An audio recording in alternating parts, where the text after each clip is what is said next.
Today our topic is what is angular motion? How we define angular motion? Angular motion is rotation around a central imaginary line known as the axis of rotation, which is oriented perpendicular to the plane in which the rotation occurs. इसमें ये बताया गया है कि एक central imaginary line के इर्द गिर्द कोई भी ऑब्जेक्ट जो घूमता है उसको हम रोटेशन कहते हैं और ये परपेंडिकुलर होता है उस प्लेन के। परपेंडिकुलर को हम इस तरह से समझेंगे जैसे कि ये एक फ्लोर है और ये उसके साथ एक दीवार है। ये जो दीवार का एंगल बन रहा है ये परपेंडिकुलर होगा फ्लोर के। फॉर एग्जाम्पल, मिसाल के तौर पे, when a gymnast perform a giant circle on a bar, the entire body rotate with the axis of rotation passing through the center of the bar. इसमें यह बताया गया है कि जब एक जिम्नास्ट एक रोटेशनल मूवमेंट परफॉर्म करता है एक बार में एक पोल को पकड़कर, तो इसका जो सेंट्रल ऑफ एक्सिस होगा वो बार होगा जिसको उसने पकड़ा हुआ है। When a springboard diver execute a somersault in the mid-air, the entire body is again rotating. This time around an imaginary axis of rotation that moves the body. इसमें यह बताया गया है कि एक जो स्प्रिंग डाइवर है जब वो अपनी डाइव लेता है और एक सोमरसॉल्ट मतलब एक रोटेशनल मूवमेंट परफॉर्म करता है पानी में जंप करने के लिए, तो वो जो उसकी रोटेशनल मूवमेंट होगी वो एक इमेजिनरी एक्सिस के इर्द गिर्द होगी जिसका कोई भी एक्सिस नहीं होगा।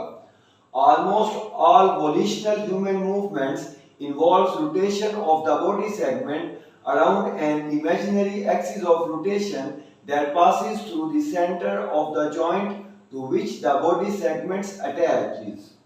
इसमें ये बताया गया है कि हमारी बॉडी की सारी जो हरकत होती है वो उस जॉइंट के इर्द गिर्द होती है जिससे हमारी बाकी बॉडी जुड़ी होती है। When angular motion or rotation occurs, portion of the body in motion are constantly moving relative to the other portion of the body. इसमें ये बताया गया है कि जब हमारी बॉडी में कोई रोटेशनल मूवमेंट होती है तो हमारा एक बॉडी पार्ट दूसरे बॉडी पार्ट की निस्बत मुसलसल हरकत में होता है, रोटेशनल मूवमेंट में होता है। Our next topic is general motion. When translation and rotation are combined, the resultant movement is general motion. इसमें यह बताया गया है कि जब ट्रांसलेशनल मतलब सीधी मूवमेंट एंड रोटेशनल और एक दायरे के इर्द गिर्द मूवमेंट मिलती हैं तो ये जनरल मोशन कहलाती हैं। For example, a football kicked and over and translated through the air as it simultaneously results around a central axis as it simultaneously rotate around a central axis. इसमें ये बताया गया है कि जब एक फुटबॉलर किसी भी फुटबॉल को किक लगाता है तो सबसे पहले फुटबॉल जो है वो सीधा मूव करता है और फिर अपने एक्सिस के इर्द गिर्द मूव करता है, तो इस मूवमेंट को उसने जनरल मोशन करार दिया है।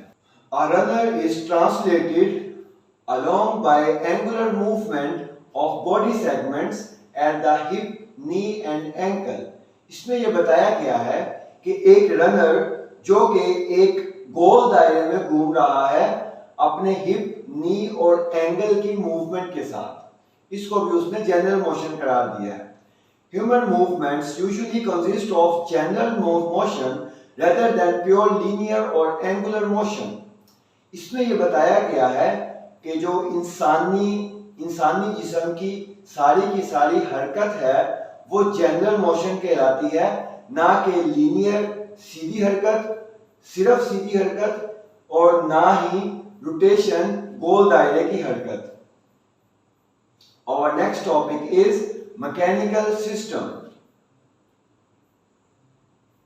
Before the nature of movement, the mechanical system of nature must be defined in many circumstances. The entire human body is chosen as the system to be analyzed like in a gymnastic show.